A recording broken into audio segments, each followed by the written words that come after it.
Live from the Metal Mayhem Studios in Rochester, New York. We are gold.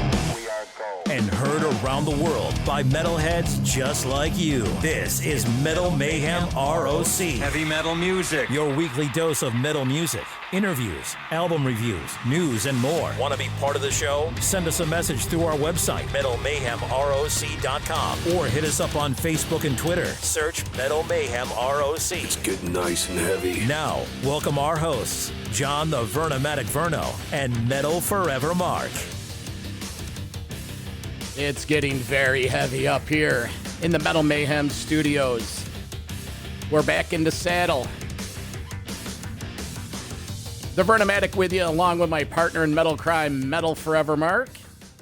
What's going on, Vernomatic? How you doing? Good to be back. Yeah, I'm doing fine. Good to see you, man. Good to see you. Seems like we say that almost every time nowadays, unfortunately. But here we are, back in the heavy metal studio.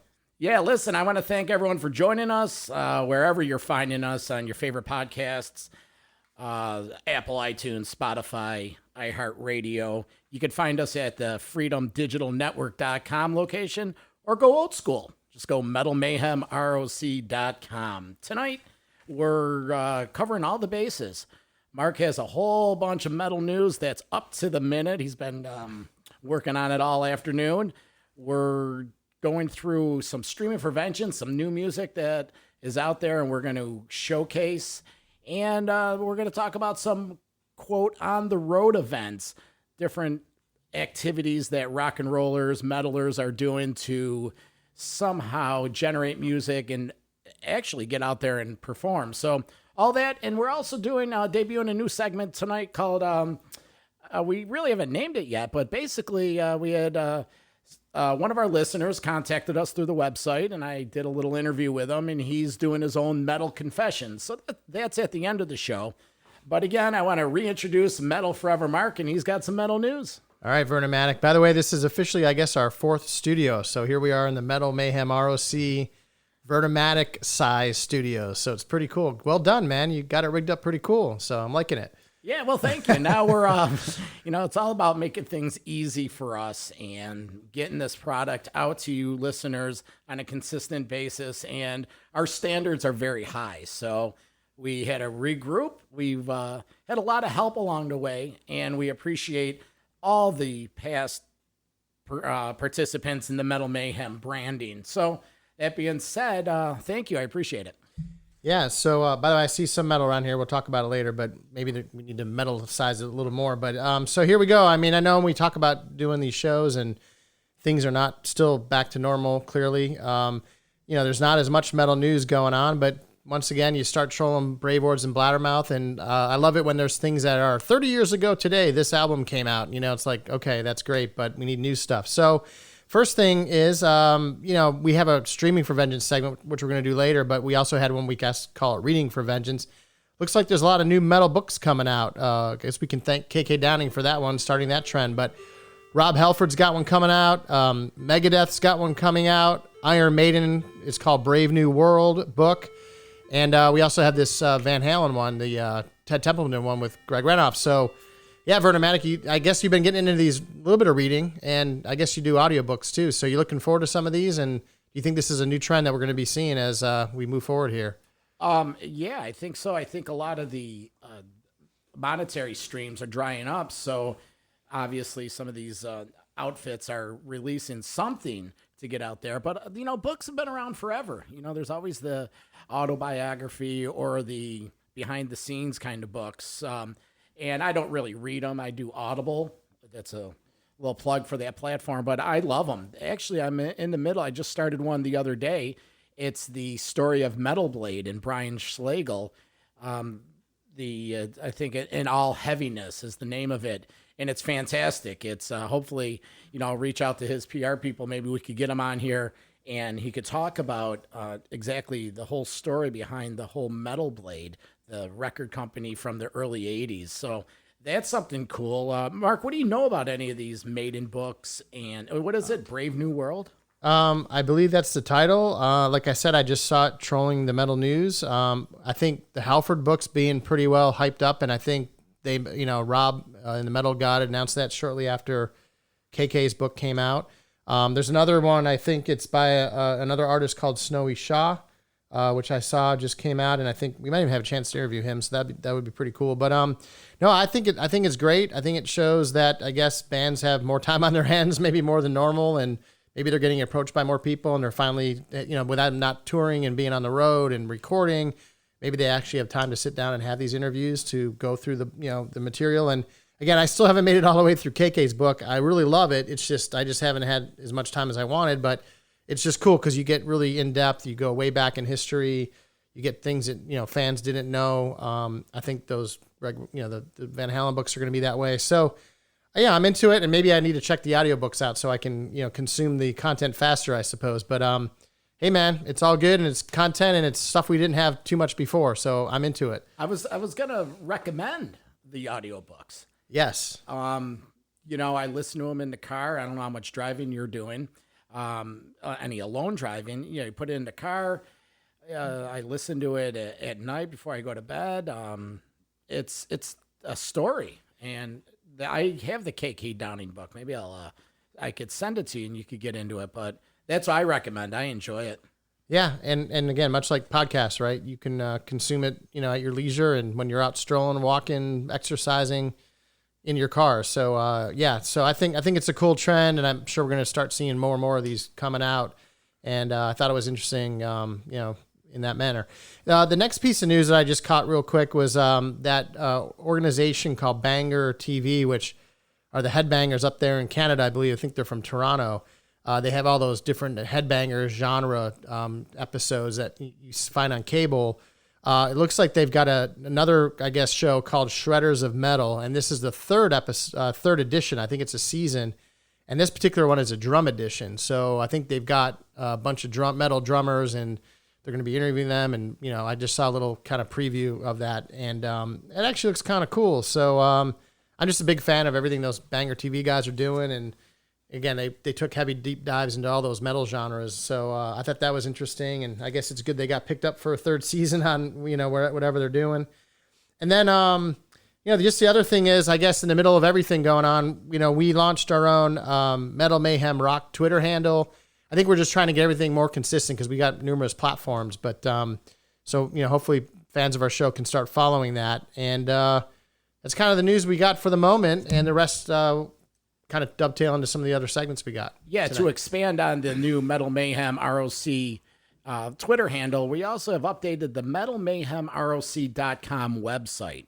And anything we mentioned throughout these podcasts, you could visit the website and look at show notes at the blog that we have up there.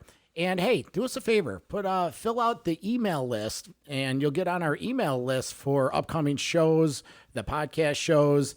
You could watch and listen to some of our old archive pieces, and we're up on Facebook at the Metal Mayhem ROC group page, and that's really fun because Mark and I, we try posting stuff every day, open up to discussions and get this whole daily discussion going. And hey folks, that's your way of interacting with us. And if you want to get on the show as a guest, we have phone capabilities. Like later in the show, we're going to be doing a feature on a guy that got in touch with us, and we're doing a little piece on him. So there's many ways to get in touch with Mark and I, and this is your show as much as it is ours. So let's get the ball rolling.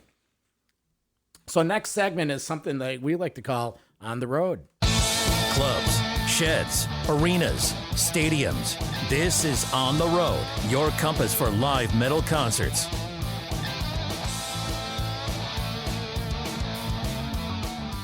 So this is a segment that we thought we were going to scrap, and, we're like, what are we going to talk about? There's no bands on the road. But lo and behold, there were some bands on the road. So the first one I'm going to talk about is the Iron Maidens, who are the female tribute band to Iron Maiden, which I did catch them at the Montage. I think it was last winter, back when we could actually go to venues.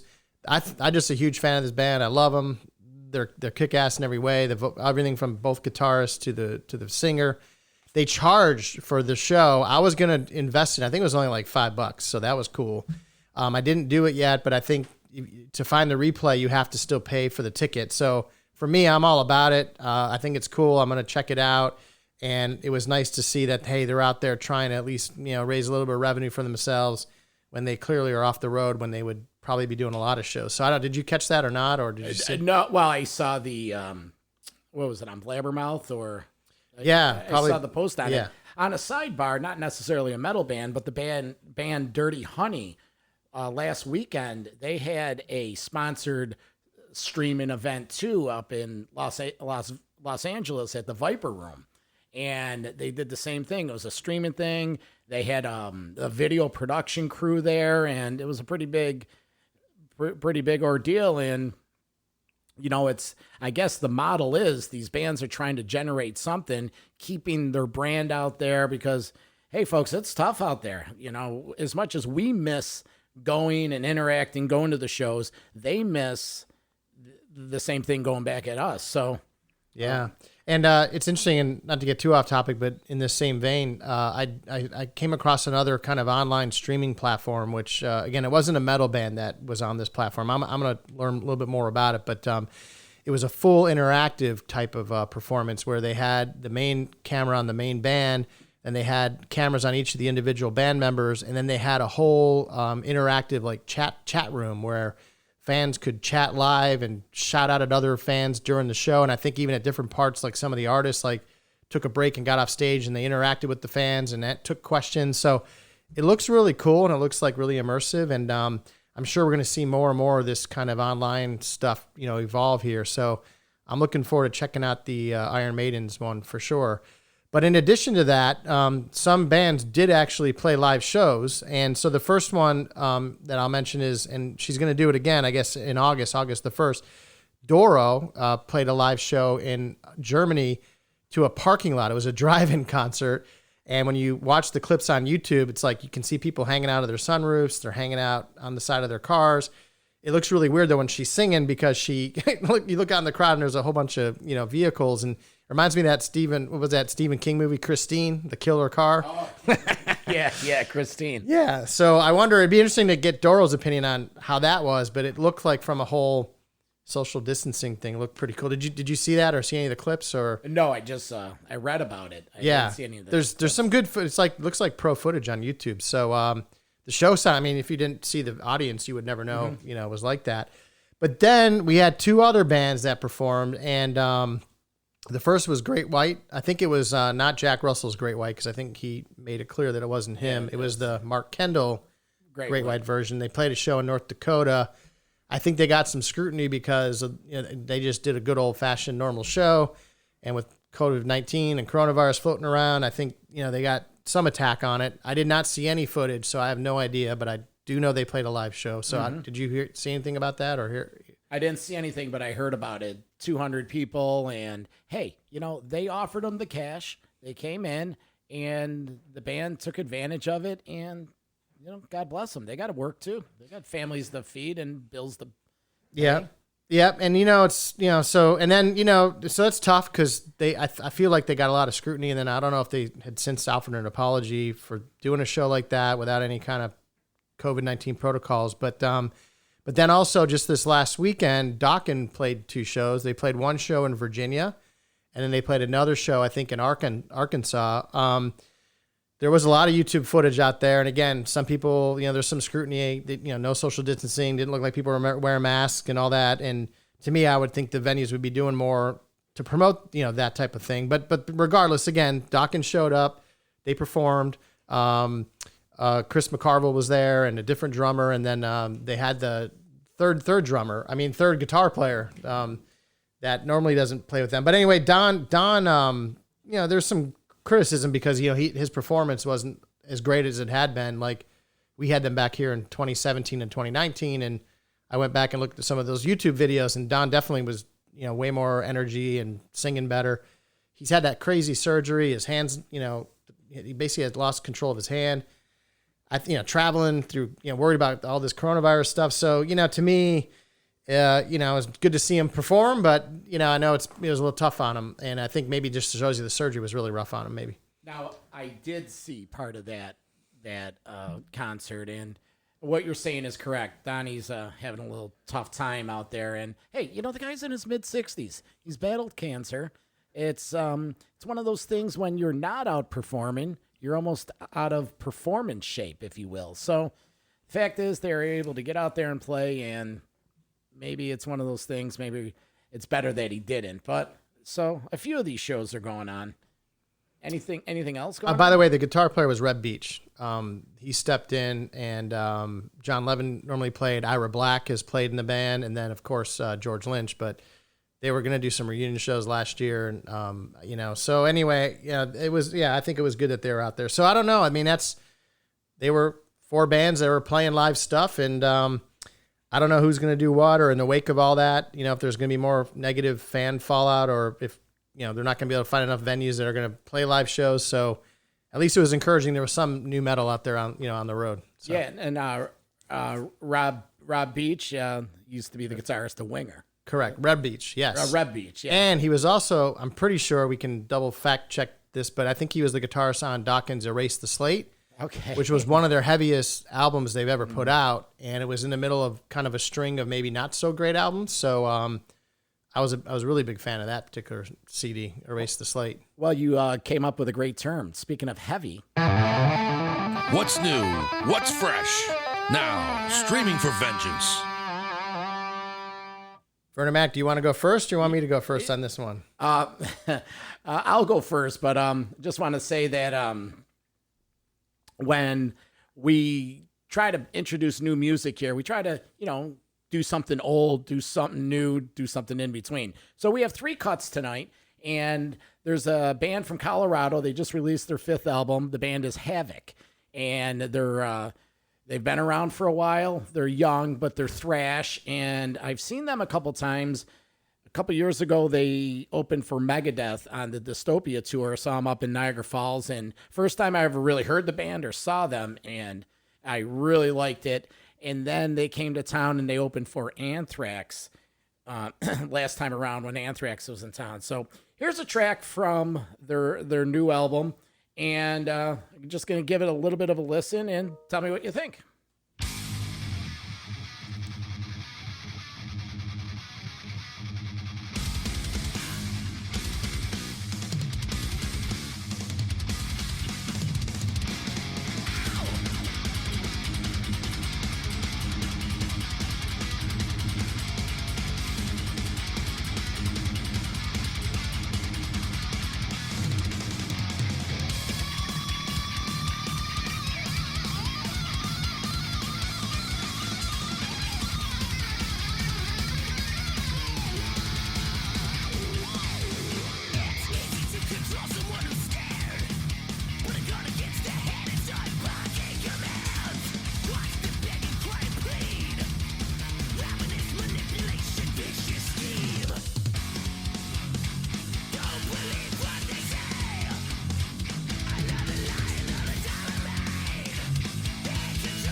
So there you see, the boys aren't really playing around. They get right to it.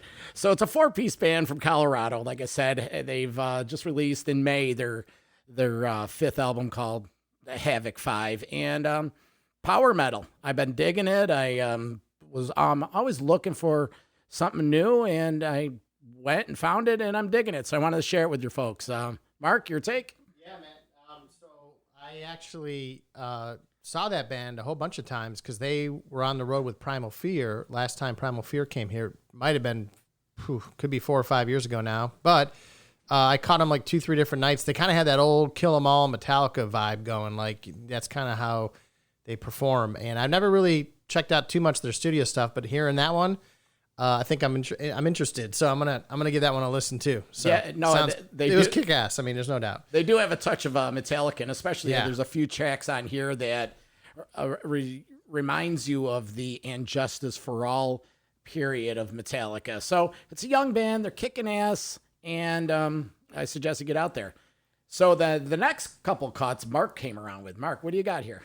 Okay, so do we get the new Stryper one? We can cue that one up for a minute.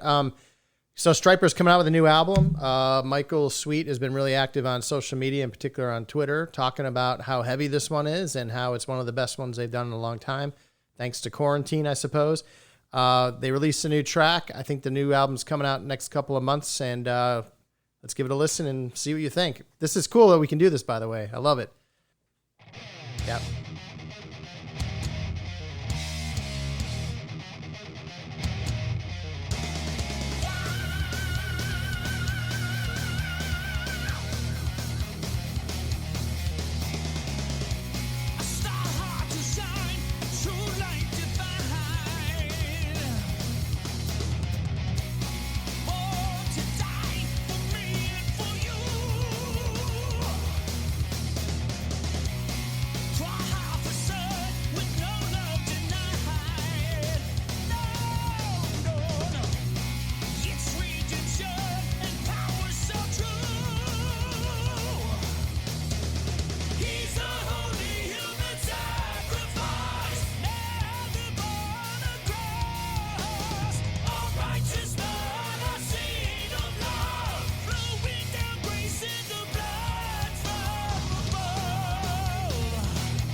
So that was Blood from Above by Stryper. Vernomatic, what do you think, man? Oh, I'm taking it, man. Yeah. You know, I got into Stryper years ago. Good friend of mine got me into him. This was back in the mid 80s. Yellow and Black Attack, Soldiers Under Command. This was honestly, and To Hell with the Devil. So I'm always a big Stryper fan. Yeah, in many ways, I feel like they're one of the more underrated metal bands because obviously they have the Christian, content behind what they do. They've had some pop hits, I suppose, like Honestly, and sometimes it bothers me when bands like Dokken have Alone Again as their marquee song or whatever. But so Honestly was that song for Stryper. But if you really go into their CDs and their releases, I think they've got some incredible heavy stuff. Their last couple of albums have been incredible, and this one, I'm equally as excited to hear it, and just great solos and everything, man. So I'm excited. So that was kick ass. So the next one, I think, we got Udo. Is that the new one? What do you know about this? So I know that they recorded a whole album with a orchestra, which I believe is the orchestra or the live band that is the official band of the German military. So that's pretty heavy metal in and of itself. If you're going to do an orchestra, you might as well do the one that's part of your country's military. I did post on Facebook about 20 minutes ago about bands doing the orchestra stuff because obviously Metallica did the S&M.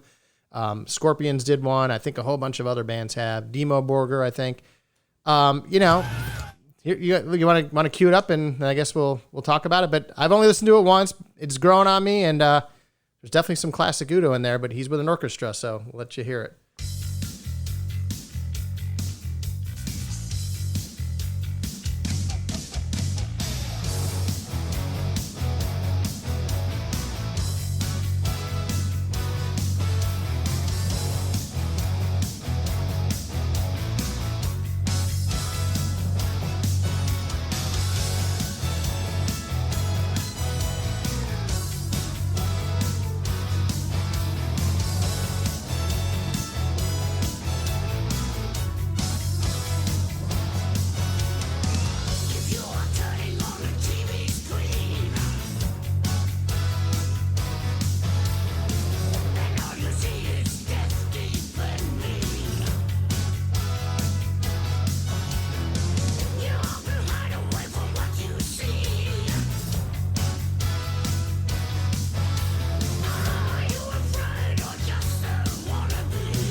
So that was We Are One from the new album called We Are One. And I will say that I tagged a couple songs that I was listening through this. There's a song called Future Is the Reason Why that I liked, and then another one called Rebel Town, which is kind of really heavy. I got a chance to see Udo at the Montage. Again, probably seems like it was the winter again, and he's just a metal legend, man. You know, like Accept was one of those great classic all-time metal bands. I know they're each doing their own thing now. But I just think he's, you know, his vocals, some people like it, some not as much, but he's always melodic, always kick-ass riffs, and this one's pretty cool, so I think I have to keep listening to it and see if it grows on me. What do you think? It's very poppy. It's very poppy. There are some heavier tracks, just so you know, so okay, bear with it. You know, it's catchy. I listened to it a couple times. At first, I was a little not very too impressed, and tell you the truth, I'm still not very too impressed. But you're correct. You're right on spot with Udo. The guy's been doing this for 30, 40 plus years. He's earned his spot. And if he's digging this, then, you know, who are we to say? But I do think that Peter Baltes, the former bass player for Accept, is back with them. And I think he was part of this project. And I think the guitar player was also involved with this one as well. So what? Not Wolf? Yeah, I think so. Really? Yeah. Yes. All right. Well, we're gonna fact check that one. Yeah, but I'm pretty. I think there were two former members of Accept that helped write the songs for this album. Okay. Well, Wolf was one of them. Get our Metal Mayhem I-team on that. And by the way, Accept is back in the studio without Udo, like the new version of Accept. So I think they're touting some new music soon too. Oh, they're fantastic. Mark Tremonti, or no, that's not his name. It used to be the lead singer of TT Quick. They're fantastic. So, what is it, Mark? What? I think Tornillo? Yeah, something like that. We'll fact check that one too. Okay, so hey, we've taken the summer off. We're getting back in shape. So we're going to go into our next segment, and then we're going to wrap things up. Again, this is a listener. His name's Mike Anthony. He's local, and he's going to tell the story how, as a 15-year-old, he was able to hang out with the Ramones. Around 85, or in early 84, my parents opened up a nightclub with a business partner, and that was Idols. And at Idols, they did a live show. They brought the Ramones in, and it was a really, they didn't know if they wanted to bring the Ramones in because punk had a poor attitude with slam dancing, and things are going to get trashed and wrecked, and they're not going to bring them in. And with that, but they decided, we'll bring in the band. We'll ship them in from New York, and they'll do a full set on a Sunday night, and we'll have full security. So in case any, slam dancing happens, security will stop it. So, here I am, 15, me and my buddy Mike Calabrese, we ride in the back seat of the car down to the club on a Sunday night. We get inside the club before anybody's there, and we're walking around, and, we're just kind of staying to ourselves. And all of a sudden we look at the Pac-Man machine, and there is this dude of 6'3", leather jacket, but he's inside the game, man. And there's these legs sticking out. So, there's Joey, playing Pac-Man, and we're just like, wow, that's the guy, man. I've seen him before, yeah. What was it, one of those sit-inside Pac-Man games? Or it was your standard arcade game, but he was so tall and big that he took up the whole front of the game, that it was just like all back of jacket and hair coming out the back. So you go total fanboy. You look at Joey Ramone just engulfing this, and yeah, we walk by. We're like Jaws walking back and forth. Like, are we gonna say hi? Did you get a chance to say hi? No, I didn't. Get a chance to say hi? No, I didn't get a chance. So at the time, I was also doing lights on Saturday nights. Saturdays was the biggest club night they had down there. And Idols was really cool because it was like a first new wave dance club. Before that, you had just kind of like Scorgies and Backstreets that would do underground dance. But this was like the first dance club that was specifically for new wave. So on Saturday nights, I would work with DJ Roger and Kathy of doing the lights, because they figure, all right, who's going to start, who's going to be, doing, shifty stuff in the DJ booth if the owner's 15-year-old kid's up here. Yeah, so right. and I got a full light board, man. I'm playing with lights, this is great. So I had a key to go in back, and in the back was where the, green room is, where the Ramones are hanging out. So me and Cal play some pinball, and I'm like, all right, let's go back there. I got the key. So you go through the back bathroom, you open up the back door, and I put my key in, and I go to open the door, and all of a sudden the door slams back at me. Like, hey! I'm like, hey, man, it's me, and I jiggle the key. I open up the door, and there is Joey, like, in my face, like, hovering down like a I don't want to use the word gargoyle, but it's like that, man. And this pencil of an arm comes out, and he's like, hey, man. And these huge lips and these dark, down round glasses. He's like, come on in, man. So me and Cal sit down, and Dee Dee's against the wall, and he's like burning a hash joint that's like a pinner, but like no smoke is going in the air, and he's inhaling all the smoke at the same time, looking at us with his eyes like, blah, blah, blah, blah, blah. And me and Cal are trying to play it off cool, like, yeah, man, just an average guy, just burning one here. And Joey gets up out of the room, and we're just like that uncomfortable silence hanging out with Dee Dee. And Dee Dee's kind of a strange dude, and we're just talking, and he goes, there was pizza from a downtown pizza joint. And he's like, this pizza's all greasy. This isn't New York pie. Look at it. And he's like poking it with his finger, and it's just like old pie that's in the back of the room. He's like, and this beer sucks. Because they gave him Labatt's, and he wanted Budweiser. Oh, yeah. And he's like, I only like Budweiser. So, but at the Ramones, I forget what band opened up, but the Ramones come out, and it was a full club. And Idols used to be, or X was Idols. So if anybody had ever been to X, it was that stage. And the whole place was just bobbing up and down, like pogoing. And every once in a while, you would see like some Mohawk just lose his shit and start slamming. This big arm would come out and just like pull like fish out of a pond, like, doop, gone. Who would be that? House security? Or was Oh, yeah, house security. And Idols had huge dudes, like, your spaghetti string workout dudes. All right, and cool. they were just like tossing people left and right. And and they came out before the show. No slam dancing. If you're being slam dancing, that will be removed.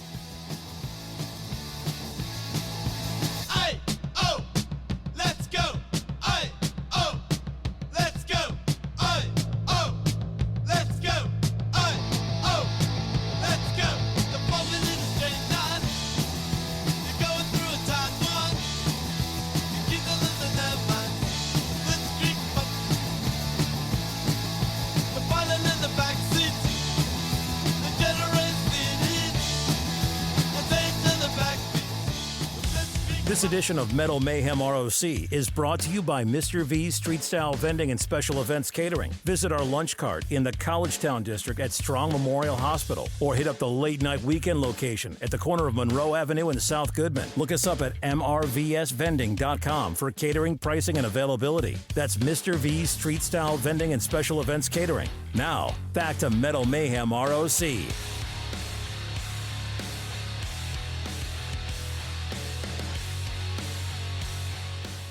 Well, staying in the spirit of metal, the Ramones, no song actually went over 2 minutes and 30 seconds. So that was our listener, Mike Anthony of Rochester, got in touch with us at the metalmayhemroc.com website, sent us an email and wanted to share his metal confession. So if you're out there and you want to do the same thing, again, you could reach us at the website, metalmayhemroc.com. Or better yet, follow us on Facebook at the Metal Mayhem ROC group page.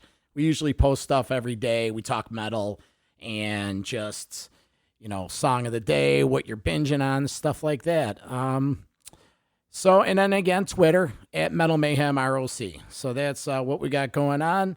Mark, any parting shots? Yeah, I was able to do some quick fact checking when we were at the little side story there. Mark Tornillo is the singer for Accept with Wolf Hoffman. That's Wolf Hoffman's version. And then the guitarist, the two former Accept members that just helped Udo with his new release is Stefan Kaufman and Peter Baltes.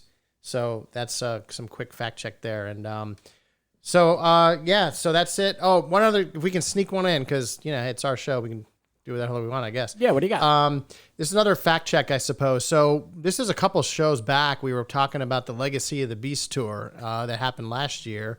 And I made the comment to you that I thought some of the backdrops didn't match up with some of the songs. Two in particular were Eagles Dare and then Flight of Icarus. And I was like, well, that they had like the Snow Mountain thingy that looked more like Seventh Son of a Seventh Son album for Wheeler Eagles Dare, and then this big angel-looking thing for Flight of Icarus. So we did some quick fact-checking. We found out that Flight of Icarus is an old mythology kind of tale about some guy who abandons his son, and he gets like wax wings, and his son tells him to, it's fine. He could fly really high, close to the sun, and the wings melt. So did you know about what would you learn about that one, Flight of Icarus? I didn't know what it was until my girlfriend gave me the whole history of it, and I was so excited because listening to that song for 35 years. Yeah, never knew what the hell it meant, right? Not at all. Yeah. So hey, we figured that one, and then Where Eagles Dare is actually based on an old like 60s movie, which is a wartime movie, and Clint Eastwood's in it apparently. So it's apparently about these guys that get trapped up on a mountain and they have to take like a ski gondola. So again, give it credit to Iron Maiden. They had the right backdrop for the right song. Like you said, it's funny how you can listen to songs for so long and have no idea the inspiration or the backdrop, but that's cool. One other little spin-off for doing this cool show. So yeah, we're always here to educate ourselves. So we're going to get out of here, but we're going to do our damnedest to get a new episode out every Thursday night by 8 p.m. So it'll be promoted throughout the week. And next week, we're going to start a 2-part series. We had a chance to interview Greg Renoff, the author of the now 2 famous Van Halen related books. He did the Van Halen Rising book about 3 years ago, which is the holy grail of Van Halen books. It chronicles the beginning of when the Van Halen guys came here as young boys all the way up and including the first tour. And the just released book, Ted Templeman, the producer of Van Halen, he was able to co-author a book with Ted. So both of these are excellent reads, and we spent an hour shooting the shit talking Van Halen. So that's going to debut next week. But until then, keep it heavy, listen to metal, and we'll talk to you soon. Metal for life. Thanks for listening to Metal Mayhem ROC. Check out our websites at metalmayhemroc.com and metalforever.com for information on upcoming concerts, podcasts, archives, and all sorts of info. Please like, follow, and share with everyone, even your non-metal friends. Catch us next time on WLFE DB Radio.